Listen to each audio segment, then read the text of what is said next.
পরের জায়গা পরের বাড়ি ঘর বাঁধিয়ায় আমি রই, আমি তো সেই ঘরের মালিক নই। পরের জায়গা পরের বাড়ি ঘর বাঁধিয়ায় আমি রই, আমি তো সেই ঘরের মালিক নই। ঠিক কিনা? যে বাড়িতে আমি থাকলাম আগে থাকতো আমার দাদা, তারপরে দাদার দাদা, আমি মরে গেলে থাকবে আমার ছেলে, তারপরে থাকবে আমার নাতিপুতি। তো এটা আমার বাড়ি হইলো কেমনে? আসল মালিক তো একজন, তিনি কে?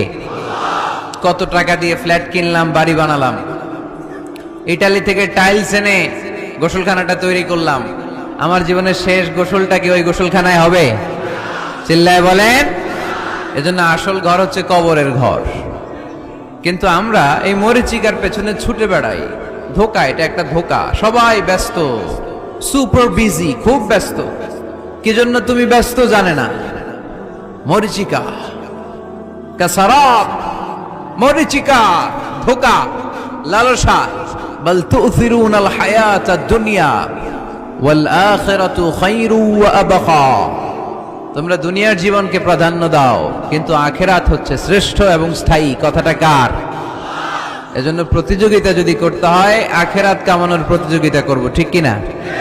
কিন্তু আমরা করি ক্ষমতা অর্জনের প্রতিযোগিতা, ক্ষমতার দাপট দেখানোর প্রতিযোগিতা, ক্ষমতার লড়াইয়ে টিকে থাকার প্রতিযোগিতা।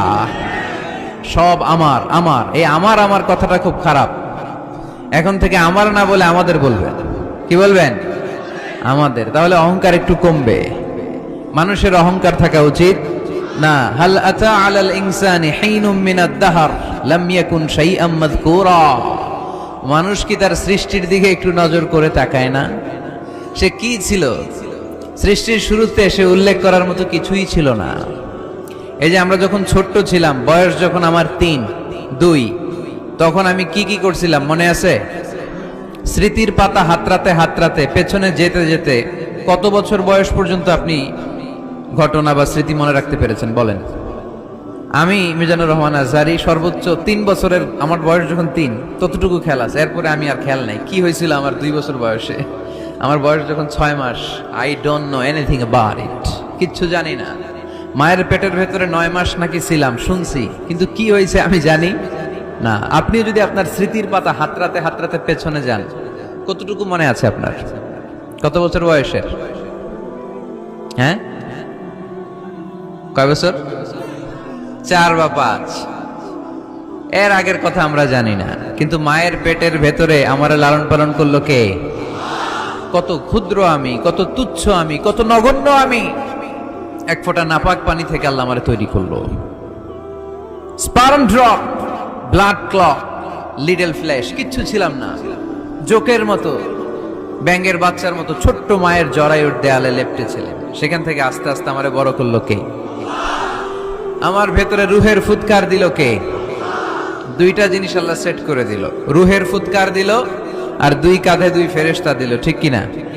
আবার যখন চলে যাব, রুহও উড়াল দিবে, ফেরেশতারাও চলে যাবে।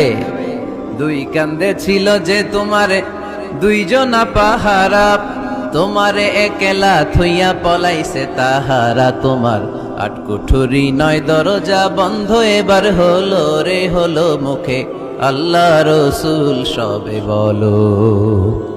দুয়ারে আইসাছে পালকি, নাইহরি গাও তোলো রে তোলো মুখে আল্লাহ রসুল সবে বলো। ঠিক কিনা? সময় যখন শেষ, উড়াল দেবে রুহুটা। 2 কাঁধের ফেরেশতা আপনারা রেখে চলে যাবে। তাহলে গর্ব করার মতো, অহংকার করার মতো এই দুনিয়ায় আমার কিছু আছে? খুলিকাল ইনসানু দাঈফা। কেন এই মেসেজগুলো আমরা মনে রাখি না? আমরা তো দুর্বল। আমরা কি সবাই বলেন? পিছনের ওনারা অনেক সবল, এজন্য দুর্বল বলতে লজ্জা পাচ্ছে। আমরা কি শুধু কি দুর্বল? দুর্বলের ঘরের দুর্বল। আমি দুর্বল, আমার বাবা দুর্বল, আমার দাদা দুর্বল, আমার 14 গোষ্ঠী দুর্বল। এজন্য আমরা দুর্বলের ঘরে। এই মাহফিলের পেছন থেকে কেউ যদি বলে হুজুর সাপ, কি বলছে? আসলে সাপ নাই, খালি কইছে সাপ। এরপরে মুজাহিদদেরকে আর খুঁজে পাওয়া যাবে না, সব দৌড়। সাপ বাদ দেন, ভাবা ব্যাং চিনেন? চেনেন না? নারায়ণগঞ্জে নাই না? বাবা ব্যাং কি করে, লাফায় না? সাপ না, সাপ তো অনেক ভয়ঙ্কর। বাবা ব্যাং, দুইটা বাবা ব্যাং এদিকে, দুইটা এদিকে, আর বাকি দুইটা এদিকে। 6টা বাবা ব্যাং যদি ছেড়ে দেয় কি হবে? ব্যাং লাফাবেন, আপনি লাফাবেন। ব্যাং আর কি লাভ দিবে? তার চেয়ে বড় লাভ দিবেন আপনি, ঠিক কিনা? তো এই তো আমাদের ক্ষমতা। ভূমিকম্প আসলে সব দৌড়, বাড়ির মালিক। ভূমিকম্প আসলে নারায়ণগঞ্জের শুধু ভাড়াটিয়ারা বাড়ি থইয়া দেয় দৌড়, বাড়িওয়ালারা দৌড়ায় না। হ্যাঁ, বাড়ির মালিক তো উনি, উনিও দৌড়ায়। ভাড়াটিয়াও দৌড়, বাড়িওয়ালাও দৌড়, সরকারও দৌড়, জনগণও দৌড়। চিল্লায় বলো ঠিক কিনা? খুলিকাল ইনসানু দাঈফা, দুর্বল আমরা, দুর্বলের ঘরের দুর্বল। এজন্য আমরা যেন অহংকার প্রদর্শন না করি। অহংকার আল্লাহর চাদর, আল্লাহর চাদর ধরে যেন আমরা না টানি। আমরা যেন বিনয়ী হই, মুতাওয়াদি। কানা রাসূলুল্লাহ সাল্লাল্লাহু আলাইহি ওয়াসাল্লাম মুতাওয়াদিআন জিদ্দান, অত্যন্ত বিনয়ী ছিলেন আল্লাহ রাসূল সাল্লাল্লাহু আলাইহি ওয়াসাল্লাম। কখনো অহংকার দেখাতেন না, কখনো অহংকার প্রদর্শন করতেন না। অহংকার করা হচ্ছে শয়তানের খাসলাত, ঠিক কিনা? খালাকতানি মিন নার ওয়া খালাকতাহু মিন তিন। সে লজিক খাটাইছে আল্লাহর সাথে। আল্লাহর সাথে লজিক খাটানো যাবে? আল্লাহ বললেন সেজদা দাও, আদমকে সেজদা দাও, সব ফেরেশতারা সেজদা দিল। শয়তান যুক্তি খাটালো, খালাকতানি মিন নার, আল্লাহ তুমি আমাকে তৈরি করেছো আগুন থেকে, ওয়া খালাকতাহু মিন তিন, আদমকে তৈরি করেছো মাটি থেকে। মাটির বৈশিষ্ট্য রেখে দিলে নিচে টপাস করে পড়ে, আর আগুন জ্বালিয়ে দিলে উপরে দাউ দাউ করে উপরে উঠে যায়। তো যেটা ঊর্ধ্বগামী এটা নিম্নগামীকে কখনো সেজদা করতে পারে না। এই লজিক খাটাই আসে শেষ, ওর দুনিয়াও শেষ, আখিরাতও শেষ। আল্লাহর আদেশের ক্ষেত্রে কোনো লজিক নাই। সামি'না ওয়া আতা'না, শুনলাম মানলাম। আল্লাহ আদেশ করেছে, এই আদেশের উপরেই থাকতে হবে। বরকত আছে না নাই? এজন্য আমরা যেন অহংকারী না হই, আমরা যেন বিনয়ী হতে পারি। আল্লাহ তুমি তৌফিক দান করো। আজকের মাহফিলটাকে আল্লাহ তুমি নাজাতের ওসিলা বানাও। আমার যে যুবক ভাইরা আজকের এই প্রোগ্রামে স্বতঃস্ফূর্ত অংশগ্রহণ করার মধ্য দিয়ে ইসলামের পক্ষে এই গণজোয়ারকে তৈরি করেছে, এই গণজোয়ারকে তুমি ইসলামের জন্য কবুল করো।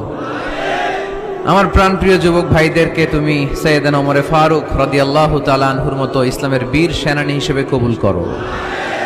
পর্দার অন্তরালে আমার মা বোনদেরকে আল্লাহ তুমি খাদিজাতুল কুবরা তাহেরা রাদিয়াল্লাহু তাআলা আনহার মতো কবুল করো। পুলিশ ভাইরা আজকে অনেক কষ্ট করেছে। আপনাদের এই থানার সম্মানিত ওসি সাহেব, উনি ওনার প্রোটোকল দিয়ে আমাদেরকে এখানে নিয়ে এসেছে।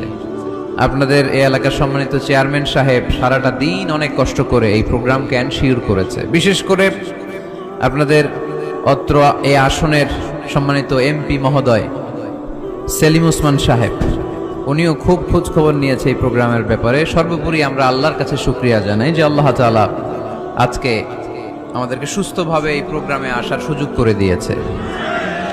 এরকম প্রোগ্রাম, কোরআনের মাহফিল বন্ধ হোক, এটা কি আমরা চাই?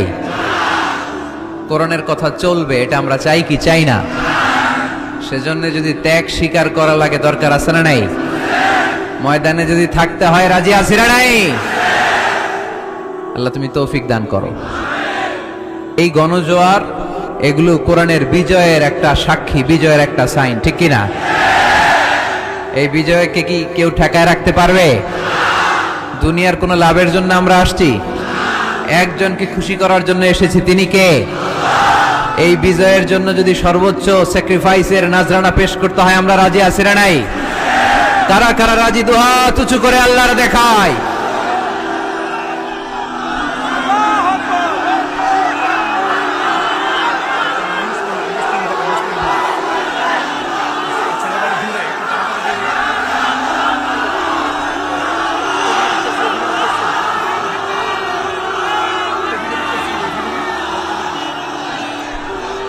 আল্লাহ তুমি কবুল করো।